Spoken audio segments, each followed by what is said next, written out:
South India shopping mall the wedding మంత్ర సరికొత్త wedding collection south India shopping mall. Starting movie play చేసినప్పుడు ఈయన చేయగలరా అసలు అనిపించింది. ఒక్కటే రూము, ఒక్కటే లొకేషన్, ఒక్కరే పర్సన్, ఏకపాత్ర అభినయం చేసి పడేశారు మొత్తానికి. ఇది ఒక రకంగా నిజంగానే ఒక అదృష్టం ఈ వేషం రావటం, కానీ సేమ్ టైం చాలా భయపడ్డానమ్మా. పైగా సెప్టెంబర్ 2 మా హీరో గారి పుట్టినరోజు నాడు రావటం చాలా ఆనందాన్ని ఇస్తుంది, కిక్నిస్తుంది. మిమ్మల్ని ఆ సినిమాలో చూసిన వాళ్ళందరూ నిజంగా ఈయన రియల్ లైఫ్ లో ఇంత సెంటిమెంటల్ గా ఉంటారా? ఒక కుటుంబ విలువలకి కట్టుబడి బతికేవాడిని నేను. సో ఇందులో మీ ఇంప్లిమెంటేషన్స్ అంటే ఇలా కాదు బాస్ ఇలాంటివి చేద్దామని అన్న ఇంప్లిమెంట్ చేసిన మీరేంటి చాలా ఫిక్స్ అయిపోయారా? నేను సింగిల్ లైన్ లో తప్ప ఈ రోజు నేను మాట్లాడదలేదు. ఇదే పొలిటికల్ గా అయితే మీరు ఇలాగే పొజిషన్ లో ఉండడానికి కారణం ఏంటి అని అంటే ఏం నమ్ముతారు? పవన్ కళ్యాణ్ గారి దయ. సో ఎందుకు అని అంటే మీరు ఆల్మోస్ట్ దేవుడు చూసినంత రాజకీయ నాయకులు ఉన్నారు, అవసరానికి మించి లేదా ఒక కొంత సేవింగ్ నుంచి బ్లాక్ మనీ వరకు, ఆ తర్వాత తరతరాలు వాళ్ళు కూర్చుని ఎంతగా సంపాదించి ఏం చేస్తారన్న పాయింట్లో మీరు ఒక డైలాగ్ చెప్తారు. అవకాశం కల్పించకూడదు, వచ్చిన అవకాశాన్ని వాడుకోపోవడం వాడు తప్పు. వాస్తవాల్లో బతుకుతాం ఎవరైనా సరే. సో ఇప్పటివరకు మీరు సంపాదించింది ఏంటి అని అంటే ఉంటారు? మిమ్మల్ని అడుగుతుంటే మీకు దానికి దీనికి సంబంధం లేదు, ఇది నాకు అప్లికబుల్ కాదు అని అన్నారు. అబద్ధం ఎందుకు చెప్పాలి? నేను ఈ అన్ని టైం వేస్ట్ మాటలు నేను మాట్లాడను.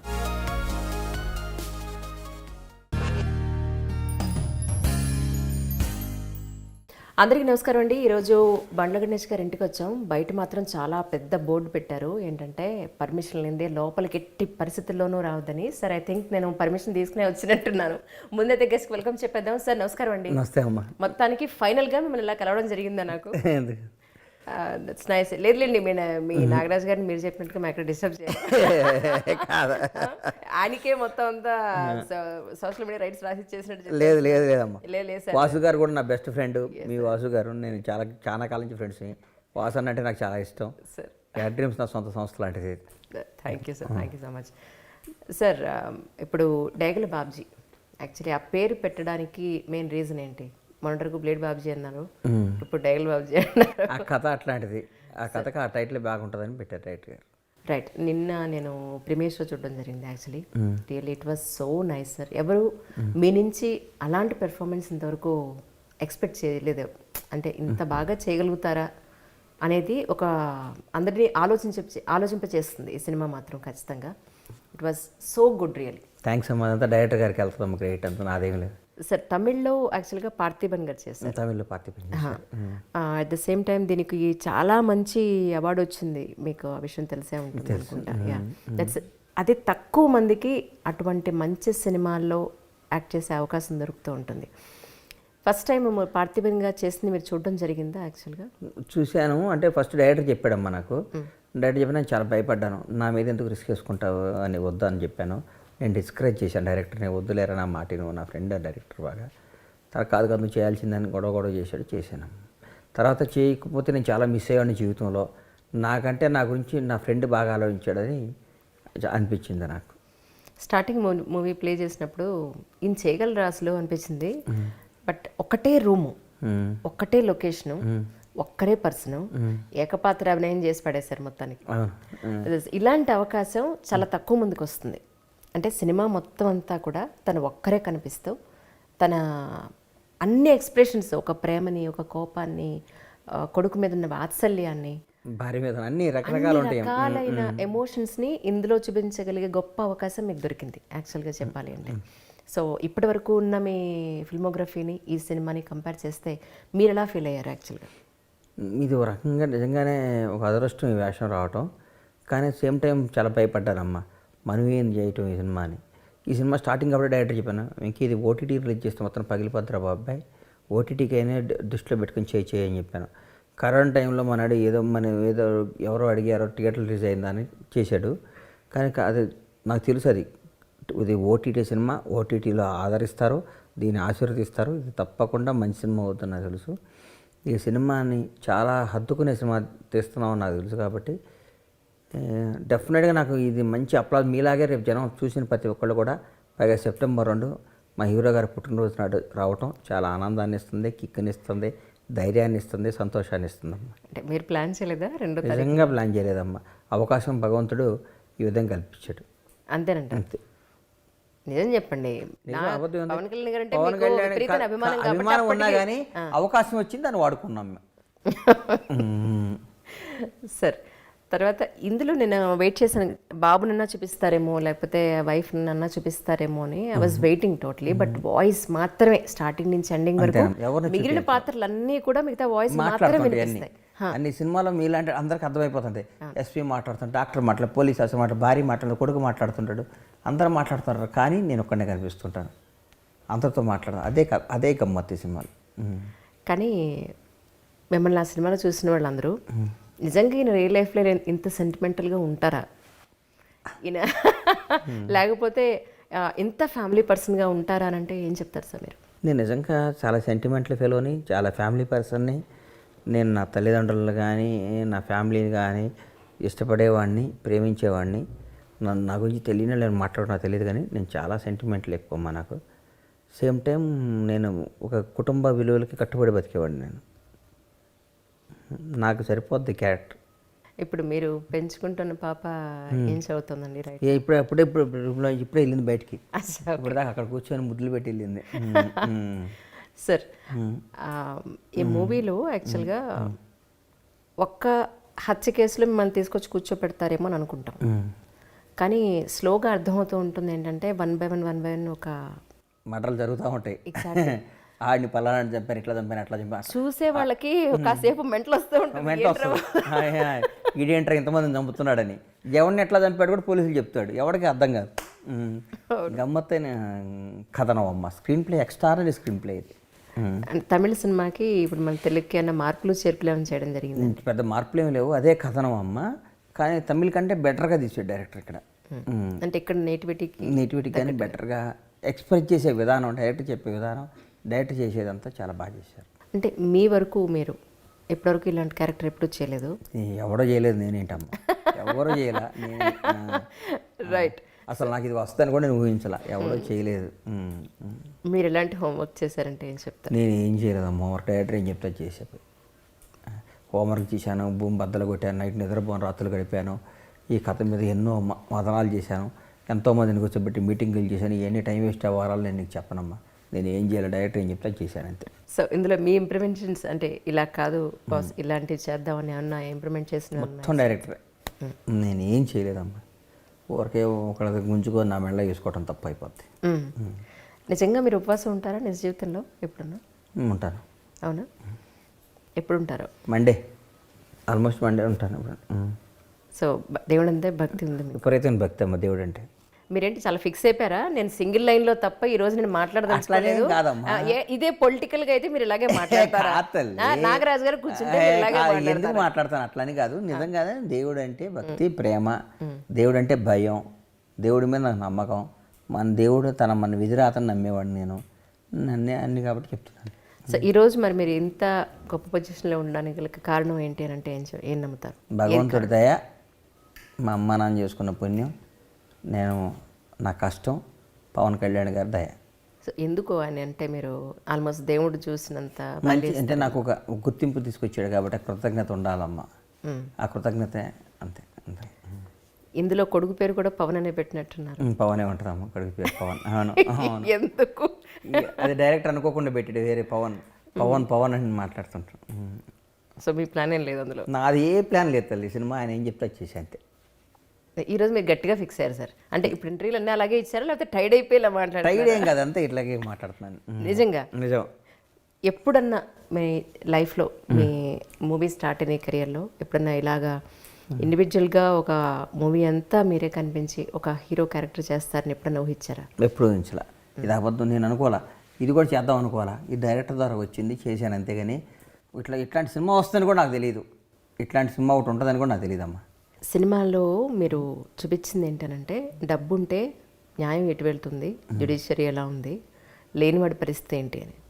నిజ జీవితంలో కూడా సొసైటీలో అలాగే ఉంది యాక్చువల్గా. 100% అమ్మా కదా. బిలో మిడిల్ క్లాస్ ఫ్యామిలీ కుర్రాడు ఒకడు పడే బాధ, వ్యధనం ఈ సినిమా మీద ఎక్కించాడమ్మా, తెరకెక్కించాడమ్మా.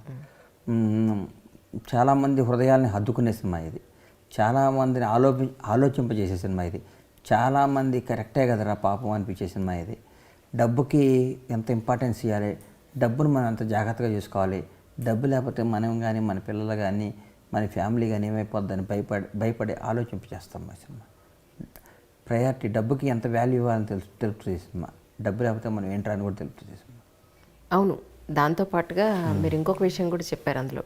ఏంటనంటే ఎవరైతే ఇప్పుడు రాజకీయ నాయకులు ఉన్నారో వాళ్ళు అవసరానికి మించి లేదా ఒక కొంత సేవింగ్ నుంచి బ్లాక్ మనీ వరకు, ఆ తర్వాత తరతరాలు వాళ్ళు కూర్చుని ఎంతగా సంపాదించి ఏం చేస్తారన్న పాయింట్లో మీరు ఒక డైలాగ్ చెప్తారు. అవును, అందులో కానీ నిజ జీవితంలో మీరు ఎప్పుడన్నా ఆలోచించారా ఈ పాయింట్ గురించి? ఆలోచిస్తానమ్మా, ఆలోచిస్తా కానీ నేను తప్పని నేను ఎందుకంటానమ్మా. నేను తప్పని మాట్లాడినా. ఆ సినిమాలో ఉన్న గణేష్ గారు వేరు, విరిగా వేరు. వచ్చిన అవకాశాన్ని వాడుకోవటం, అవకాశం కల్పించకూడదు. వచ్చిన అవకాశాన్ని వాడుకోపోవటం వాడు తప్పు. నేను మడిగట్టుకొని కూర్చున్నాను, నేను మహాత్మా గాంధీ ముందు మనవాడిని, నేనేం చేయను అని చెప్పి నేను నమ్మనమ్మా. అవన్నీ వాస్తవాల్లో బతుకుతాం. ఎవరైనా సరే వచ్చిన అవకాశాన్ని వాడుకుంటాడు. వచ్చిన అవకాశాన్ని వాడుకోకపోతాడు మనిషే కాదు. అంతేగాని మర్డర్లో మానభంగాలు చేయమని నేను చెప్పను. అవకాశం వస్తే వాడుకుంటాడు. మర్డర్లో మానభంగాలు చేస్తే దొంగ అవుతారు కదమ్మా. ఇప్పుడు రాజకీయ నాయకులు సంపాదించి అనుకోండి, వాడు రాజకీయ నాయకుడికి అవకాశం వచ్చి సంపాదించుకున్నాడు అనుకుంటాను నేను. అంతేగాని దాన్ని మరి ఎక్స్ట్రీమ్ వెళ్ళిపోయింది అనుకో, జనం దాన్ని తిరస్కరిస్తారు. దేనికైనా ఒక హద్దు ఉంటుందమ్మా. నిద్రపోవడానికి ఒక ట్యాబ్లెట్ వేసుకుంటాం, 10 ట్యాబ్లెట్లు వేసుకుని చచ్చిపోతాం. అవును, ఒక ట్యాబ్లెట్ వేసుకుంటే కమ్మగా నిద్రపోవచ్చు, అడిగి హ్యాపీగా మంచి స్లీప్ వేసామంటాం. నిద్ర వస్తుంది కానీ 10 ట్యాబ్లెట్లు వేసుకుంటే కోమాలకు వెళ్ళిపోతాం. ఏదైనా ఎక్కువైపోతే డేంజర్. ఏదైనా ఎంత మోతాదు ఉండాలో అంత ఉంటే జీవితం ఏదైనా సాఫీగా అయిపోతుంట.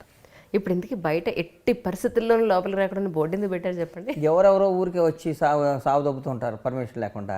నేనే ఎవరికో ఉంటాను మాట్లాడుతూ ఉంటాను చెప్తాను. నా వైఫ్ పిల్లలందరూ ఉంటారు, అందుకని ఊరు వచ్చి డిస్టర్బ్ చేస్తుంటారని బోర్డు పెట్టించాను. రైట్.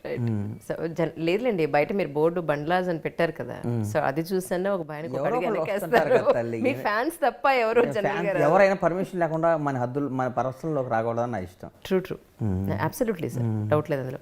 మీ లైఫ్లో మీకున్న సెంటిమెంట్స్ అంటే ఏం చెప్తారు? నాకు ప్రతి ఒక్కటి సెంటిమెంటేనమ్మా. నా తల్లి సెంటిమెంటే, నా తండ్రి సెంటిమెంటే, నా బిడ్డల సెంటిమెంటే, నా భార్య సెంటిమెంటే, నా ఫ్యామిలీ సెంటిమెంటే, నా ఫ్రెండ్స్ సెంటిమెంటే. నేను ఎలా ఇంటర్వ్యూ వెళ్తాను, వరే వాళ్ళు ఏంటో టైము అని అడుగుతాను. అట్లా నాకు నేను చూసుకొని నేను అడుగేస్తూ ఉంటానమ్మా. నేను బాగా సెంటిమెంటల్ ఫీల్ అని. అట్లాగే చాలా కర్కోటకుండా కూడా కొన్ని విషయాల్లో మన ఎవడన్నా అనిపిస్తే వాడికి లెక్క ఇచ్చేయాలరా రివర్స్ అని ఫీల్ అవుతూ ఉంటాను. విత్ ఇంట్రెస్ట్ పే చేసేయాలి వెనక్కి అని, ఇంట్రెస్ట్ ఏదో పే చేసేదాకా ఊరుకోను. కర్మ సిద్ధాంతాన్ని నమ్ముతారా మీరు? నమ్ముతానమ్మా. అవునా? సో ఇప్పటివరకు మీరు సంపాదించింది ఏంటి అని అంటే ఉంటారు? నేను దేవుడు నన్ను ఇట్లా ఉండమని పెట్టాడు, నేను సంపాదించాను. కర్మ సిద్ధాంతం అంటే మన జీవితం ఇది, దేవుడు ఇట్లా డిజైన్ చేశాడు, ఇట్లా వెళ్తున్నాం. ఒక్కోసారి డౌన్ అయ్యామంటే దేవుడు మన ఇట్లా డిజైన్ చేశాడు, ఇట్లా అవుతున్నాం, ఇట్లా పైకి వెళ్ళాలని అవుతాను అంట. ప్రతి ఒక్కటి నేను నెగిటివ్గా ఆలోచించనమ్మా. నాకేమైనా ప్రమాదం వచ్చినా కానీ భగవంతుడు మనకి దెబ్బ కొట్టాలని పెట్టాడురా, ఈ 2-3 ఏళ్ళ నుంచి మనకి కలిసి రావట్లేదంటే మనకు అనుభవించాలరా, తర్వాత ఇట్లా వస్తుందిరా. నేను ఆశాజీవిని, గోల్ కొడతాను, నమ్మకంతో బతుకుతాను, డెఫినెట్గా అనుకున్న సాధిస్తాను, ధైర్యంతో ఉంటాను. అందుకంటే ఎప్పుడు డిప్రెస్ అవనమ్మా. పలానాడు అది అన్నాడు, పలానాడు ఇది అన్నాడు అంటాను. ఎవరైనా సరే నన్ను అంటే వాడు అనేస్తాను. నేను నన్ను ఎవరన్నా అంటే నేను అనేస్తాను అంతే. ఏమవుద్ది అని అనుకుంటాను. నేను భయపడ్డాను నేను దీనికి. నేరా ఎవడన్నా నన్ను తక్కువగా మాట్లాడితే నేను అవతలాడే ఎంత పెద్దడే తక్కువగా మాట్లాడేస్తాను. అది నా వీక్నెస్ అవ్వచ్చు, నా బలం అవ్వచ్చు, నా ధైర్యం అవ్వచ్చు. నేను అవతలాని పొజిషన్ గురించి ఆలోచించను. నా మనసులో ఏది అనిపిస్తే నేను అనిపారేస్తాను అంతే. ఫ్రమ్ ద బిగినింగ్ నుంచి కూడా మీరు బేసిక్గా మీ ఫ్యామిలీ బిజినెస్ ఒకటి ఉంది యాక్చువల్లీ, పౌల్ట్రీకి సంబంధించి. సో ఆ బిజినెస్ అనేది మనం పక్కన పెడితే ఫిల్మ్ ఇండస్ట్రీ అనేది అదర్ సెగ్మెంట్. సో ఈ రెండింటిలోనూ కూడా మీరు నేర్చుకున్నది ఏంటండి? ఏముందమ్మా, ఇప్పుడు ప్రతి ఒక్కళ్ళు కష్టపడతారమ్మా. కష్టపడ్డాడే పైకి వస్తాడు, కష్టపడ్డాడు పైకి రాడు, ఎన్ని కాదు, ప్రతి ఒక్కళ్ళు కష్టపడతారు. మనకంటే బాగా అద్భుతంగా కష్టపడతారు. ఎక్కడో కొన్ని వేల కిలోమీటర్ల నుంచి వచ్చిన పాపం బీహార్ నుంచి కానీ యూపీ నుంచి కానీ ఎక్కడి నుంచి వచ్చిన కార్మికులు పడే కష్టంలో మనం 1% పడం. కానీ అదృష్టం నమ్ముతాను నేను. మన కష్టంతో పాటు మన అదృష్టం కూడా కలిసి రావాలని నమ్ముతాను నేను. కష్టపడ్డాడే పైకి వస్తాడు, లేకుంటే అడుగు పైకి రాడు అనే మాటలు నేను నమ్మను. కానీ సినిమాలో మీరు చూపించింది ఏంటంటే డబ్బు ఎంత అవసరం అనేది డబ్బు ఎంత చెడ్డది అనేది కూడా మీరు చూపించారు అందులో. డబ్బు ఎంతవరకు సంపాదించాలి, ఏది అనవసరం ఏది అవసరం అనేది కూడా చెప్పారు. నిజ జీవితంలో మిమ్మల్ని అడుగుతుంటే మీకు దానికి దీనికి సంబంధం లేదు, ఇది నాకు అప్లికబుల్ కాదు అని అన్నారు. కరెక్ట్ అమ్మా. అబద్ధం ఎందుకు చెప్పాలి నేను? డబ్బు కొంచెం చాలమ్మా, మరీ డబ్బు ఎక్కువ, నేను డబ్బు సంపాదించి పేదలకు పంచుతాను, ఇవన్నీ టైం వేస్ట్ మాటలు నేను మాట్లాడను. ఎంత డబ్బు అని ఇంకా కావాలనుకుంటా ఉంటాం. డబ్బు సంపాదిస్తేనే నాకు ఎక్కువ. డబ్బు అనవసరం, డబ్బు ఎన్ని మాటలు. ఇప్పుడు సరిపోదా మీకు? ఇప్పుడు మీకున్నది దేవుడు ఏం చెప్తాడు? ఎట్లా సరిపోద్దమ్మా? మనం ఎంత సంపాదించాం ఏంటి? దేవుడు ఎట్లా సరిపోద్ది? దేవుడు ఇంకా ఇంకా ఇంకెంత ఇస్తాను తీసుకుంటాను. సో ఇలాంటి సినిమాలు అంటే ఇది ఆల్మోస్ట్ నాన్ కమర్షియల్గా ఉంది టు బి ఫ్రాంక్ చెప్పాలంటే. ఓకే, ఒక మంచి సినిమా వచ్చింది, బండ్ల గణేష్ చాలా మంచి సినిమా చేశారనే టాక్ ఖచ్చితంగా వస్తుంది, నో డౌట్. డౌటే లేదమ్మా. సినిమా మెచ్చుకుంటారు, అందరు మెసేజ్లు పెడతారు, డైరెక్టర్కి మంచి బాగుంటుంది తల్లి. కరెక్ట్. అయితే ఇలాంటివి అంటే ఇది ఓటీటీ ఫిల్మ్ కాబట్టి మనకు పెద్దగా టెన్షన్ లేదు. అన్లెస్ అంటే ఇప్పుడున్న మార్కెట్ పరిస్థితుల్లో కోట్ల రూపాయలు పెట్టి తీసే సినిమాలు థియేటర్ ఖాళీగా ఉండడం వల్ల కానీ, లేదా బాక్స్ ఆఫీస్ దగ్గర బోల్తా కొట్టడం లాంటివి ఎక్కువ నష్టాలు చూసే పరిస్థితులు ఉన్నాయి. ఇలాంటి టైంలో ఇలాంటి ఏమంటారు నాన్ కమర్షియల్ మూవీ రావడం అనేది ఇట్స్ రియల్లీ గుడ్, ఒక మంచి మార్పు కొత్త స్టెప్ అనుకోవచ్చు. అయితే ఇలాంటి సినిమాలు తీసే ఉద్దేశం ఉందా? ఎందుకంటే మీరు ప్యూర్లీ బిజినెస్ మెన్గా ఆలోచించే మైండ్ సెట్ ఉన్న వ్యక్తి మీరు బేసిక్గా. సో ఇలాంటి సినిమాలు నేను తీనమ్మా. నేను తీను. అవునా? I don't want take risk. నేను సినిమా తీస్తే బాక్సులు బద్దలైపోవాలి, జనం ఆదరించాలి, రిలీజ్ రోజు పండగలాగా ఉండాలి, ఫక్తు కమర్షియల్ సినిమాలు తీస్తా, క్రేజీ సినిమా తీస్తా. నేను ఇట్లాంటి రిస్క్లు వేసుకునే సినిమా నేను తీయను. వాస్తవం చెప్తున్నాను నీకు. అవునండి. కానీ ఈ సినిమా తీయాలంటే ధైర్యం కావాలి, దమ్ము కావాలి. ఆ రెండు నాకు లేవు. ఇట్లా నా రిస్క్ తీసే దమ్ము, నా ధైర్యం నాకు లేదు. భగవంతుడు మీకు ఒక అవకాశం ఇచ్చి నీకు బోల్డ్ అంత అధికారం ఇస్తున్నాను, ఏం కావాలంటే అది చేసి నేను టేక్ ఇట్ గ్రాంటెడ్ అని అంటే ఏం చేస్తారు? ఫస్ట్ భగవంతుడు నాకు అవకాశం ఇవ్వడు, అట్లా అనడో, అన్నా కానీ నేను ఆలోచిస్తాను. అలా కాదు. ఇప్పుడు సినిమాలో మీరు డైగల్ బాబుజీ దాంట్లో ఏం చేస్తారు, మీకు వచ్చిన ఒక కష్టాన్ని మీకు నచ్చినట్టుగా దేనికి యాంటీ అయినా పర్లేదు చేసుకుంటూ వెళ్ళారు. అది మీకు సాటిస్ఫాక్షన్ ఇచ్చిందా, బాధనే మిగిల్చిందా అనేది మనం తీసి పక్కన పెడితే అల్టిమేట్లీ అది మీకు అవకాశం లేకపోయినా ఆ అవకాశాన్ని మీరు క్రియేట్ చేసుకున్నారు. సో ఆ మూవీ పాయింట్ ఆఫ్ వ్యూలో నేను అడుగుతున్నాను, సొసైటీలో ఎంతో చెడు ఉంది, సో మీకు కరెక్ట్ చేసే అవకాశం భగవంతుడు కనుక ఇస్తే ఏం చేస్తారు మీరు? ఎవడు వింటాడమ్మా మరి మాట, నువ్వు బలేదాన్ని ఇవన్నీ ఎందుకు వింటారమ్మా? ఎవడ మాట వినరు. విన్నారనుకో అని మనం చెప్తే మన పిల్లలే మనకి క్వశ్చన్ ఆన్సర్ చెప్తే నాన్న నువ్వు చాలేదు పని చూసుకో అంటారు. అవన్నీ నేను నమ్మనమ్మా. ఇప్పుడు ఎవడు గుంట ఆడే తీసుకుంటాడు, ఎవడు రోడ్డు ఆడే చేసుకుంటాడు. పుట్టినవాడు చచ్చిపోక తప్ప, పుట్టినవాడు గిట్టక తప్పదు అంటారు. దాన్ని బాగా నమ్ముతాను నేను. ఇప్పుడు మన సమస్యలు మనమే తెచ్చుకుంటాం, ఆ సమస్యలు మనమే సాల్వ్ చేసుకుంటాం. మనకి ప్రాబ్లమ్స్ మనమే తెచ్చుకుంటాం, ఆ ప్రాబ్లమ్స్ మనమే సాల్వ్. అదే జీవితం. నేను ఏ సమస్య చేయను ఇంట్లో కూర్చొని, బయటికి వెళ్తే సమస్య వస్తాను, ఇంట్లో కూర్చుంటే వాడు దేనికి పనికి వస్తాడు? బయటికి వెళ్ళాలి, సమస్యలు తెచ్చుకోవాలి, కొట్లాడాలి, ఫైట్ చేయాలి, అన్నీ చేసుకోవాలి, బతకాలి. అది జీవితం. నేను ఏం చేయనండి, మాకు గొడవలు వద్దండి, మా అబ్బాయి చాలా మంచివాడండి, ఇంట్లోంచి బయటికి వెళ్ళండి, ఇంట్లోనే వీడియో గేమ్స్ ఆడుకుంటా అంటే నాకు అట్లాంటి కొడుకు పుట్టినా నువ్వు ఊరుకొని ఉంటే గొంతుక పిసికేస్తాను. ఇప్పుడు మీ పిల్లలు అలాగే పెంచుతాను. నేను అట్లా పెంచాను, తిరగంటారా అని చెప్తాను. ఓకే, తిరగండి, కష్టపడండి, ప్రాబ్లం సాల్వ్ చేసుకోవాలి, ప్రాబ్లం తెచ్చుకోండి. కొట్లాటలు తెచ్చుకోవద్దు, తప్పుంటే కొట్టుకోండి, తిట్టుకోండి, కానీ బాగా బతకండి. మనకి ఎందుకని అట్లా ఆ స్టైల్ నాది. ఇప్పుడు ఇందాక మీరు అన్నట్టు పుట్టినవాడు గిట్టక తప్పదు అని నగ్న సత్యాన్ని మీకు తెలుసు, తెలిసినా కూడా మరి డబ్బు మీద మీకు ఎందుకంత వ్యామోహం? డబ్బు మీద వ్యామోహం లేదు. మనిషి ఎట్లా అవుతాడు? దేని మీద ఉంటుంది వ్యామోహం? డబ్బు మీద వ్యామోహం కదా. డబ్బు సంపాదన కనీసం ఉండాలమ్మా, అవసరం అమ్మ. ఈరోజు తల్లిదండ్రుల కంటే ఎక్కువ విలువైంది డబ్బు అమ్మ. డబ్బు లేకపోతే రేపు చేసే ప్రాబ్లం వచ్చింది, దాన్ని ఎట్లా సాల్వ్ చేస్తారు? ఫోన్ ఎత్తడం ఎవడు? ఫోన్ ఎత్తరు ఎవరు? మనకు డబ్బు ఉండాలి, డబ్బు కష్టపడి సంపాదించుకోవాలి, సేవ్ చేసుకోవాలి. నేను చాలామంది డబ్బు లేని వాళ్ళని చూస్తాను, నాకు తెలుసు ఆ బాధ తెలుసు, ఆ వ్యధ తెలుసు. డబ్బు ఎంత ఇంపార్టెన్సో నాకు తెలుసు. అందుకని మన తల్లిదండ్రులు మనం ఎంత పూజిస్తామో, ఎంత ప్రేమిస్తామో, మన డబ్బును కూడా అంత ప్రేమించి పూజించాలి. ఆ డబ్బే ఉందలేరా అని నేను మాట్లాడను అంటే నాకు వాడి మీద వాడి క్యారెక్టర్, వాడి మీద నాకు విరక్తి కలుగుతుంది, కరెక్ట్ కాదనిపిస్తుంది. మీకు కష్టం వస్తే ఫస్ట్ మీరు ఫోన్ చేసి నాకు ఈ ప్రాబ్లం వచ్చిందని చెప్పేది ఎవరికి అంటే నేను ఎవ్వడూ చెప్పను నా కష్టం వస్తే, నిజమా? నేనే సాల్వ్ చేసేస్తాను. ఈ రోజు సరే, ఈ రోజు అంటే మీకు ఒక స్థాయిలో ఉన్నారు, ఎవరికి ఫోన్ చేసినా ఏ స్థాయి లేనప్పుడు కూడా నేను వాడు చెప్పేవాడు కదా. కష్టం వస్తుందని వాడు చెప్తే వాడు హెల్ప్ కూడా చేయడు, ఇంకా 10 మందికి చెప్తాడు చెప్తాడు. ఇంకా నేను ఎందుకు చెప్తాను అట్లా నా కష్టాన్ని కూడా ఇష్టంగా తీసుకొని ఇష్టంగా మలుచుకొని దాన్ని ఫైట్ చేసి సక్సెస్ అవుతా.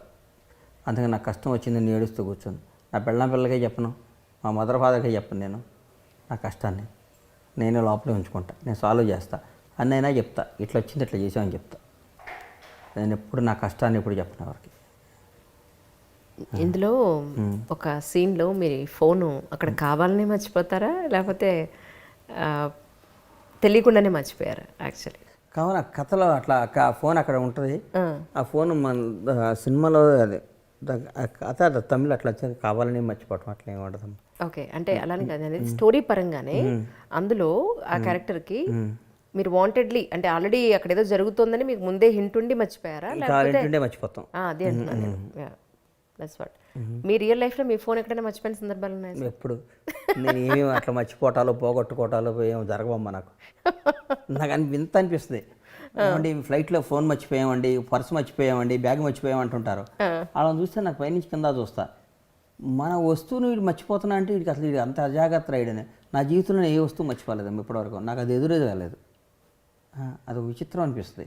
ఎప్పుడైనా కోపం వస్తే ఫోన్ పగిలిపోద్ది అంతేగాని తర్వాత బాధపడతారు, 2 లక్షల రూపాయలు ఫోన్ పగలగొట్టాను అనుకుంటా. కానీ మర్చిపోవటాలు అయ్యయ్యో అని అట్లా ఉండవమ్మా నాకు. లాస్ట్లో మూవీ లాస్ట్లో మీ చెప్పుల పేరు కూడా చూపిస్తారు, వాళ్ళ చెప్పుల పేరుతో పాటు.